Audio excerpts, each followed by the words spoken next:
देश दुनिया की हर वो खबर जिसका है सीधा आपसे ताल्लुक, सिर्फ हिंदुस्तान पब्लिक न्यूज पर। हमारे प्रदेश सदस्य अपना दल है रोहित राठौर जी, इस कार्यक्रम में उपस्थित जिला अध्यक्ष श्री सत्यप्रकाश निषाद जी, निषाद राज पार्टी के जिला अध्यक्ष राष्ट्रीय लोकदल श्री रविंद्र श्रीवास्तव जी, जिला अध्यक्ष सुभाषा श्री सुनील परिहार जी, जिला अध्यक्ष शिवसेना कृष्णा आर्या जी और इस प्रेस वार्ता में उपस्थित हमारे माननीय विधायक जालौन श्री गौरीशंकर वर्मा जी, माननीय विधायक माधवगढ़ श्री मूलचंद निरंजन जी और हमारे हृदय से अभिनंदन करता हूं और आप सबको भी बधाई देता हूं। बहुत बहुत धन्यवाद। जय। में गन्ना होता है, घाट में गन्ना होता है, लेकिन यहाँ के किसानों को चीनी मिल का कोई लाभ नहीं मिलता। मैं सबसे पहले तो आप लोगों ये बताऊँ, मेरा गन्ना घाट और उतने गन्ने में चीनी मिल नहीं चलाई जा सकती। मैं यहाँ किसान भाइयों से भी अपील करता हूँ आपके चैनल के माध्यम से कि गन्ना लगाना शुरू करें। चीनी मिल गन्ना उत्पादन होता था, एक चीनी मिल थी वो भी बंद कर दी गई। हाँ ना, होता है नहीं। जिस सरकार में चीनी मिल बंद हुई उस समय भारतीय जनता पार्टी की सरकार नहीं थी। अगर किसान यहाँ गन्ना होना शुरू करेंगे तो निश्चित रूप से, मैंने पहले दिन आया था उसी दिन कहा था कि यहाँ नई चीनी मिल यहाँ आसपास जो क्षेत्र है, माधोगढ़ है, भिंड है, क्योंकि पहले यहाँ आता था, घाट का भी गन्ना आता था, बरौटा से भी आता था, इतना उत्पादन बुंदेलखंड में होता है। ये गन्ना का उत्पादन, मैं आपसे एक सवाल कर रहा हूँ कि वो चीनी मिल किसकी सरकार में बंद हुई और गन्ना उत्पादन करना किसकी सरकार में इस बुंदेलखंड में कम हुआ?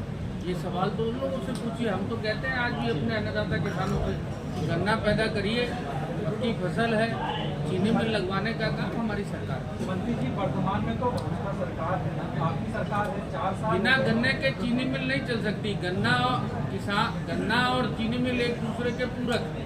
जो चीनी मिल बंद हुए उन्हें सरकार दोबारा चालू नहीं करा सकती। गन्ना का उत्पादन शुरू करें किसान।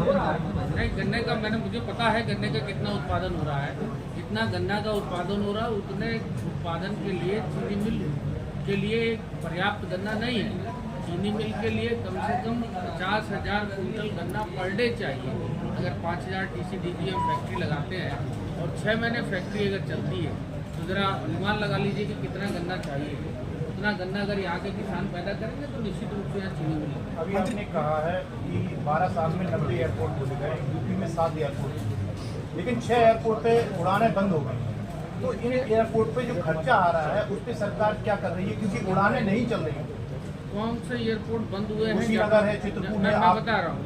जहाँ जहाँ एयरपोर्ट बंद हुए हैं वहाँ भी सरकार पैसेंजर के हिसाब से, जहाँ पैसेंजर नहीं है वहाँ एयरपोर्ट जो है बंद हुए हैं, लेकिन सरकार उस पर भी काम कर रही है और उन एयरपोर्ट को भी हम लोगों ने बनाया है। अभी वहाँ फ्लाइट उतरी भी है, फ्लाइट चली भी है और आगे फ्लाइट चलेगी।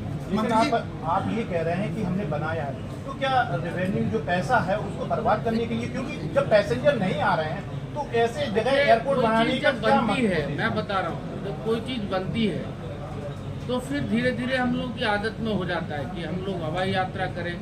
माननीय प्रधानमंत्री श्री नरेंद्र मोदी जी की मंशा है कि हवाई चप्पल पहनने वाला व्यक्ति भी हवाई जहाज में यात्रा करे। मंत्री जी, सरकार DAP और यूरिया के लिए 50% से ज़्यादा मिडिल ईस्ट पर डिपेंडेंट है और मिडिल ईस्ट में तनाव चल रहा है, तो अब किसानों को कैसे खाद उपलब्ध होगी? देश के अंदर कोई खाद की कमी नहीं है। देश के अंदर किसी प्रकार की खाद की कोई कमी नहीं है। हमारी सभी समितियों पे खाद है। हमारे प्रदेश में सभी समितियों पे पर्याप्त किसानों के लिए खाद है। आपने देखा होगा कहीं किसी खाद की दिक्कत नहीं है।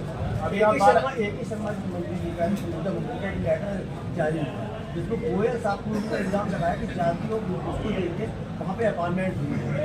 ये सवाल अगर शर्मा जी से करें, माननीय शर्मा जी से, तो ज़्यादा अच्छा सरकार का सवाल है। नहीं, माननीय शर्मा जी वरिष्ठ हमारे मंत्री हैं। अगर ये सवाल उनसे पूछो, उन्होंने कोई पत्र लिखा तो ज़्यादा अच्छा होगा। मंत्री जी, मैं एक बात कहूँ, 12 साल हो गए हैं, 12 साल में 89 पेपर लीक हुए हैं। मनमोहन सरकार में 10 साल में केवल 11 पेपर लीक हुए। ये कितनी बड़ी नाकामी है सरकार की कि 89 पेपर लीक हो गए बच्चों के भविष्य से। देखिए, हम लोगों ने एक व्यवस्था बनाई है। वायुसेना के विमान पे पेपर लेकर के जाया करेंगे और जहाँ पे भी पेपर लीक हुआ है उत्तर प्रदेश में बताइए कोई पेपर लीक हुआ है क्या? नेट का पेपर लीक हुआ, आप कह रहे नहीं हुआ है। उत्तर प्रदेश में अगर एक पेपर लीक हुआ है तो वो पेपर के लिए हम लोगों ने विद्यार्थियों के लिए फ्री बस की व्यवस्था करी, सारे काम किए गए, उसको दोबारा पेपर किया गया। आप पूर्व की सरकारें देखिए, समाजवादी पार्टी की सरकार में जो एक ही बिरादरी के जो ये विषय है सोशल मीडिया का, लोकतंत्र है, सबको अपने अपने विचार रखने का है, लेकिन मैं ये बोलना चाहूँगा कि सीएम साहब ने इस पे एफआईआर भी करवा दी है, इसमें कार्रवाई भी होगी। और मैं सबके लिए कहना चाहूँगा कि किसी भी व्यक्ति, चाहे वो नेता हो चाहे वो सामान्य व्यक्ति हो, किसी की बेटी, सबकी बेटी समान है, सबकी बेटी का सम्मान करना चाहिए। और देश की बेटी, प्रदेश की बेटी, माननीय प्रधानमंत्री जी, माननीय